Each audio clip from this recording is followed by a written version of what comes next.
Materi kita hari ini adalah tentang konfigurasi elektron.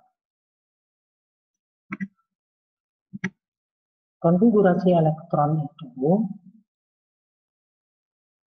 untuk materi kali ini akan kita bahas melalui peraturan diagram curah hujan berikut. Ya, pengisian elektronnya dimulai dari, kita bisa mengikuti tanda panah ini ya, 1S, setelah 1S kemudian ada 2S, kemudian ada 2P, 3S, 3P, 4S, sampai nanti terakhir adalah 7F. Kalau diurutkan, maka konfigurasi elektron ini akan tertulis seperti berikut. Ya, 1S, setelah 1S, 2S, ya, kemudian 2P, setelah 2P, 3S, setelah 3S, 3P, lanjut sampai dengan 7D. Setelah 7D masih ada 7F ya. Nah, seperti kamu lihat di sini, ada simbol-simbol yaitu S, kemudian ada P, kemudian ada D, ada F. Nah, simbol S, P, D, dan F ini adalah merupakan subkulit dari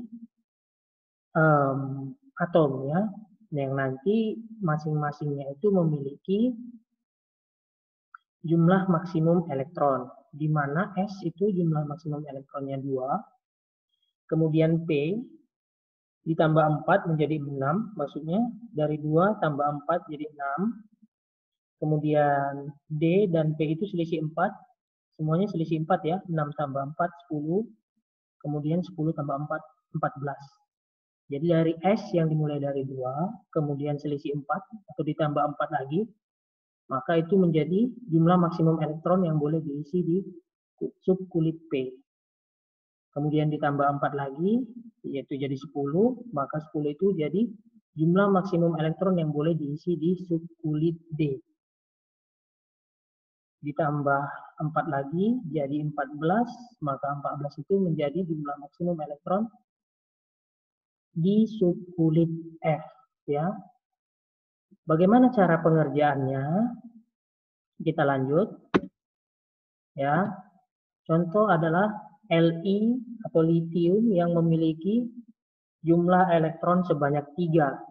Nah, kalau kita lihat tadi peraturannya, yang pertama diisi itu adalah 1S. Kita mulai dari sini ya. 1S, kita buat 1S. Nah, S itu jumlah maksimum elektronnya ada 2. Maka kita tuliskan seperti ini, 1S2. Jumlah elektron yang harus diisi adalah 3. Yang sudah terisi adalah 2. Maka kita lanjut dengan 2S. Di mana tersisa 1 lagi. Jadi 2S1. Begitu ya. Setelah 1S, kita buat 2. Kenapa harus 2? Kenapa tidak 3? Tidak bisa 3. Karena peraturannya adalah subkulit S, jumlah maksimum elektronnya adalah 2. Maka di sini 1S2. Dan 2S1. Kenapa bukan 2S2?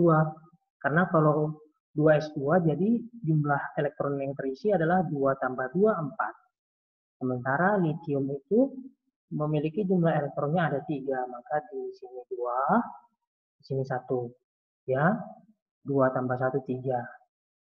Lanjut, contoh selanjutnya ada argon dengan jumlah elektron 18.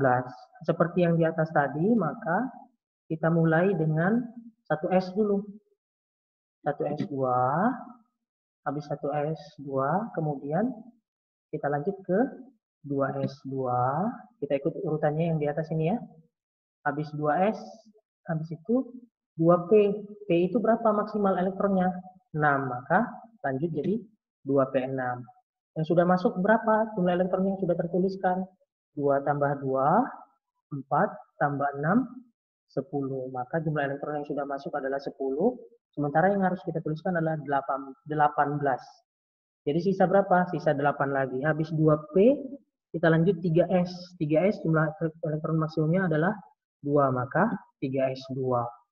10 tambah 2, 12 sisa, 6 lagi. Habis 3S, lanjut ke 3P. 3P jumlah elektron maksimumnya 6, maka 3P6. Apakah sudah masuk semua? Apakah sudah tertuliskan semua jumlah elektronnya? Kita hitung ya. 2 tambah 2, 4. Tambah 6, 10. Tambah 2, 12. Tambah 6, 18. Sudah masuk semua ya. Lanjut. Contoh berikutnya. Kita memiliki besi atau Fe atau ferro yang memiliki jumlah elektron 26. Sama seperti ini ya. Kita ikuti aturan yang di atas. Pertama sekali kita buat 1S2, kemudian 2S2, kemudian 2P6, lanjut 3S2, lanjut 3P6, sudah terisi 18. Sisa berapa? Sisa 8 lagi. Habis 3P masuk adalah 4S. S berapa maksimal? 2, maka 4S2.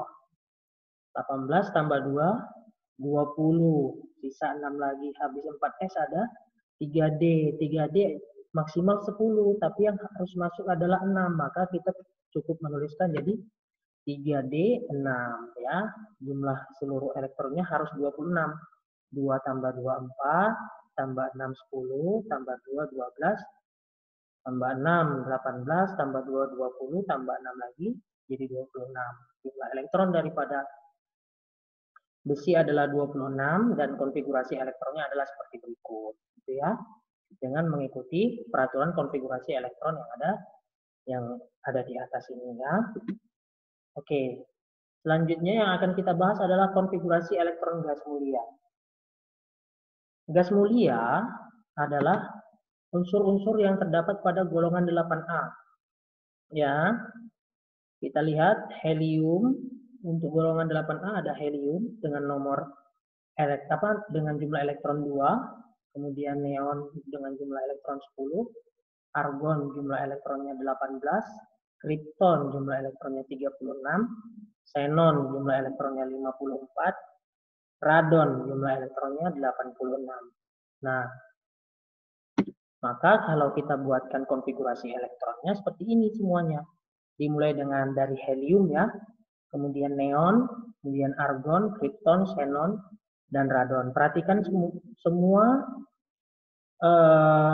konfigurasi akhir daripada konfigurasi elektron gas mulia ini terisi penuh ya. S itu jumlah maksimalnya adalah 2. Nah, di sini sudah 2, pas ya. Kemudian neon diakhiri dengan 2P6, di mana P itu jumlah maksimal elektronnya adalah 6 dan pas di sini 6 ya, semua elektronnya terisi penuh. Nah, ini dia ya yang harus kita perhatikan kenapa kita mempelajari konfigurasi elektron gas mulia ini. Apa fungsinya? Yang pertama adalah yang harus kita lihat dulu, ciri-cirinya adalah elektron daripada unsur-unsur yang terdapat di gas mulia ini keseluruhannya terisi penuh ya. Itu yang pertama yang kita lihat. Nah, nanti fungsinya adalah untuk memudahkan menuliskan konfigurasi elektron daripada atom-atom atau unsur-unsur yang ingin kita tuliskan konfigurasi elektronnya. Contoh seperti ini ya. Ada oksigen dengan jumlah elektron 8. Seharusnya penulisannya 1s2, 2s2, 2p4. Tapi karena helium itu jumlah elektronnya adalah 2, maka bisa kita hilangkan 1s2 ini dengan hanya menuliskan lambang unsur daripada helium. Jadi, helium itu 2, 2 tambah 2, 4 tambah 4, 8. Bisa jadi konfigurasi elektron daripada gas mulia ini bisa digunakan untuk mempersingkat penulisan daripada konfigurasi elektron unsur-unsur yang lain. Contoh selanjutnya ada klorin yang memiliki jumlah elektron 17. Seharusnya penulisannya adalah 1s2, 2s2, 2p6, 3s2, 3p5 ya. Tapi karena neon ini memiliki jumlah elektronnya atau konfigurasi elektronnya 10, yaitu sampai dengan 2p6, bisa kita persingkat penulisannya, di mana 1s2, 2s2, dan 2p6 ini kita persingkat dengan menuliskan lambang NE saja di sini, atau lambang neon. Nah, dilanjut dengan 3s2, 3p5, di mana neon itu 10, kemudian tambah 2, 12, tambah 5, jadi 17. Itulah fungsi daripada konfigurasi elektron gas mulia, yaitu untuk mempersingkat penulisan daripada konfigurasi elektron unsur-unsur yang lain. Nah, lanjut contohnya adalah kita memiliki di sini suatu unsur yang memiliki jumlah elektron 23. Ya. Nah, argon memiliki jumlah elektron 18. Jadi tinggal disingkat saja. Argon, habis argon itu yaitu diakhiri dengan 3p6, ya, lanjut jadi 4s2, lanjut jadi 3d3. Ya, jadi penulisannya bisa lebih ringkas, lebih sederhana penulisannya, ya, dibandingkan dengan harus menuliskan dimulai dari awal seperti ini. Jadi itulah fungsi daripada konfigurasi elektron gas mulia, ya. Jadi untuk menyederhanakan penulisan daripada konfigurasi elektron. Nah, oke, kita lanjut. Nah, kemudian yang akan kita pelajari adalah orbital penuh dan setengah penuh. Konfigurasi elektron suatu unsur menggambarkan sifat unsur tersebut. Berdasarkan hasil eksperimen, ya, yang membuktikan bahwa orbital yang terisi penuh dan orbital yang terisi setengah penuh berada dalam keadaan lebih stabil. Stabil itu maksudnya adalah kalau manusia itu stabil dia, atau kalau unsur itu stabil berarti tidak gampang bereaksi, ya. Contoh orbital yang terisi penuh adalah gas mulia yang dikenal sebagai konfigurasi oktet kecuali helium. Helium dia duplet, ya. Nah, ini kita lihat, ya. Semuanya terisi penuh. S maksimal elektronnya 2, maka di sini terisi 2. Ya. P maksimal elektronnya 6, juga di sini terisi 6, ya. Sampai dengan radon yang memiliki jumlah elektron 86. Semuanya terisi maksimal. Bahkan F di sini yang memiliki jumlah maksimal elektronnya 14 juga terisi 14 di sini. Begitu juga dengan D maksimal 10 terisi 10 dan P maksimal 6 terisi 6.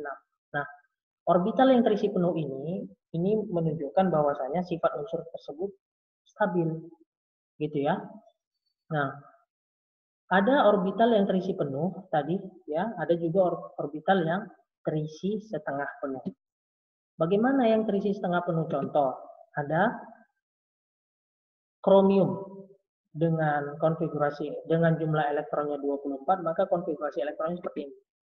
Ya, kalau kita mengikutkan daripada peraturan yang tadi, maka yang pertama kita tulis dulu adalah 1s2, 2s2, 2p6, sudah masuk 10, ya.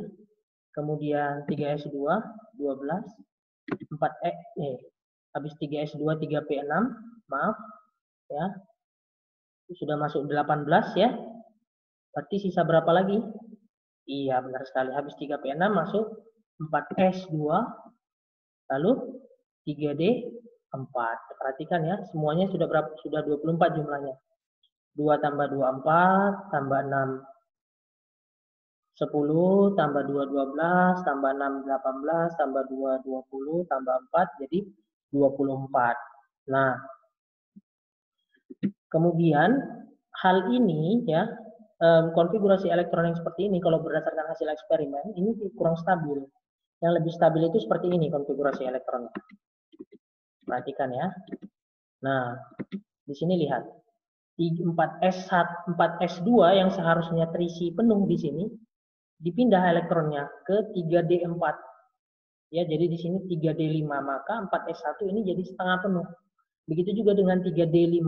5 itu elektronnya kalau penuh maksimalnya adalah 10. Nah, S maksimal elektronnya kalau penuh adalah 2. Jadi 4s1 ini setengah penuh. Begitu juga dengan 3d5 setengah penuh. Nah, konfigurasi elektron yang seperti ini berdasarkan eksperimen ini lebih stabil. Gitu, ya. Orbital yang terisi penuh lebih stabil dan begitu juga orbital yang terisi setengah penuh juga lebih stabil. Oke, kita lanjut. Nah, contoh lain adalah ada Cu yang memiliki jumlah elektron 29 ya, kalau kita mengikut konfigurasi elektronnya seperti yang di atas, maka 1s2, 2s2, 2p6, 3s2, 3p6, 4s2, 3d9 ya. Kalau berdasarkan eksperimen ya, konfigurasi elektron seperti ini kurang stabil. Yang lebih stabil itu seperti ini, 1s2, 2s2, 2p6, 3s2, 3p6, 4s1, 3d10. Nah, lihat S-nya dia kalau terisi penuh dia 2, jadi dia setengah penuh di sini. Nah, konfigurasi elektron seperti ini lebih stabil dibandingkan dengan konfigurasi elektron yang ada di atas ini. Nah, hal ini dibuktikan berdasarkan eksperimen, begitu ya. Nah, penyimpangan tersebut atau pengisian orbital setengah penuh tadi diperkirakan terjadi karena adanya perbedaan tingkat energi yang sangat kecil antara subkulit 3D dan 4S serta antara 4D dan 5S. Jadi, pengisian orbital setengah penuh tadi itu kalau yang berjumpa adalah subkulit 3D dan 4S. Jadi nanti 4S-nya jadi 1 gitu ya. Ini 3D5 misalnya atau 3D10 gitu ya. Begitu juga dengan 5S, jadi 5S1 dipasangkan dengan 4D5 atau 4D10. Yang seharusnya dia 5S2, 4D4 gitu. Jadi 5S1, 4D5. Ya, contohnya ini kita lihat ya. Tadi ada CR24, 4S2, 3D4 di sini. Nah, kalau berdasarkan eksperimen dia lebih stabil jadi 4S1, 3D5. Ya, yang ketemu 3D dan 4S. Begitu juga dengan Cu yang ketemu 3D dan 4S pada subkulitnya ya. Pengisian konfigurasi elektronnya kemudian 4D dan 5S. Nah, untuk Ag juga 4D dan 5S. Nah, yang seperti ini jauh lebih stabil berdasarkan eksperimen, dibuktikan berdasarkan eksperimen. Nah, kita lanjut konfigurasi elektron ion. Tadi kita sudah belajar tentang konfigurasi elektron yang stabil, unsur-unsur yang stabil. Kita lanjut dengan konfigurasi elektron ion, yaitu unsur-unsur yang memiliki muatan. Muatannya bisa positif, bisa negatif. Kation atau anion. Nah, contoh konfigurasi elektron dari ion F yang muatannya negatif 1. Ya, kalau stabil nomor atom F itu adalah 9. Konfigurasi elektron seperti ini. 1s2, 2s2, 2p5. Ya, 2 tambah 2, 4, tambah 5, 9. Nah, karena dia memiliki muatan negatif 1, maka elektronnya akan bertambah 1, gitu ya. Nah, jadi 2 tambah 2 tambah 6, 10. Maka konfigurasi elektronnya jadi 10 elektronnya. Karena dia memiliki muatan negatif 1. Contoh lagi ada besi 3 positif. Muatannya 3 positif. Kalau yang stabilnya Fe itu atau besi itu jumlah elektronnya ada 26 atau nomor atomnya ada 26. Maka jumlah elektronnya 26. Konfigurasi elektronnya seperti ini. 18 AR18 ya tambah 4S2 jadi 20, 3D6 jadi 26. Nah, konfigurasi elektron dari ion yang Fe yang memiliki muatan 3 positif, maka elektronnya berkurang 3. Maka jadi 4S0, 3D5. Ya, Fe3 positif itu dikurang 4S2-nya dikurangi 2, dari 3D-nya dikurang 1, jadi 3D5. Kenapa yang dikurangi bukan 3D3, tapi 4S2 dulu yang dikurangi.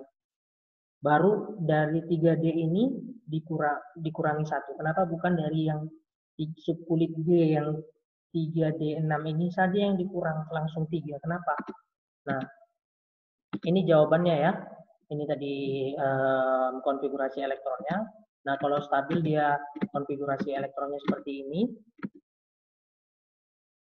Seperti ini ya kalau stabil. Nah, jika melepaskan elektron, maksudnya Fe3 positif itu ya, Fe3 positif itu berarti kan melepaskan 3 elektron gitu ya. Maka yang dilepaskan terlebih dahulu adalah elektron yang terjauh dari inti, yaitu yang gampang dilepaskan. Nah, yang paling terjauh dari inti itu adalah elektron yang terdapat pada subkulit S atau 4S di sini. 2, maka 2 dulu yang dikurangi. Sementara yang lepas adalah 3 elektron, karena yang di sini 2, berarti dari sini diambil juga 1. Maka kemudian 1 elektron pada 3D. Jadi konfigurasi elektronnya berubah menjadi 1S2, 2S2, 2P6, 3S2, 3P6, 3D, 5. 4S0-nya ini cuma untuk menunjukkan bahwasannya S itu berubah ya. S-nya diambil semua konfigurasi elektron. Tapi di bawah ini tidak dituliskan lagi 4S0-nya. Langsung 3D5. Gitu ya. Yang di atas ini untuk menunjukkan bahwasannya 4S itu berkurang 2 elektronnya ya. Oke, kita lanjut. Contoh lagi ada Na, kalau stabil dia memiliki jumlah elektron 11, maka konfigurasi elektronnya seperti ini, 2 tambah 2, 4, tambah 6, 10, tambah 1, 11. Nah, kalau dia muatannya positif 1, berarti melepaskan elektron 1. Maka jadi, iya, 3S-nya ini tidak masuk lagi, karena dia dilepaskan elektronnya. Sampai 2P6 saja. Itu ya, maka konfigurasi elektronnya kalau dia bermuatan positif 1 seperti ini. Kemudian ada magnesium memiliki jumlah elektron 12. Konfigurasi elektronnya seperti ini. Dia muatannya 2 positif berarti melepaskan 2 elektron, maka konfigurasi elektronnya sama dengan Na yang memiliki muatan positif 1. Sama dengan magnesium yang memiliki muatan positif 2. Nah, sampai di situ dulu untuk materi pelajaran kita kali ini yang membahas tentang konfigurasi elektron. Terima kasih.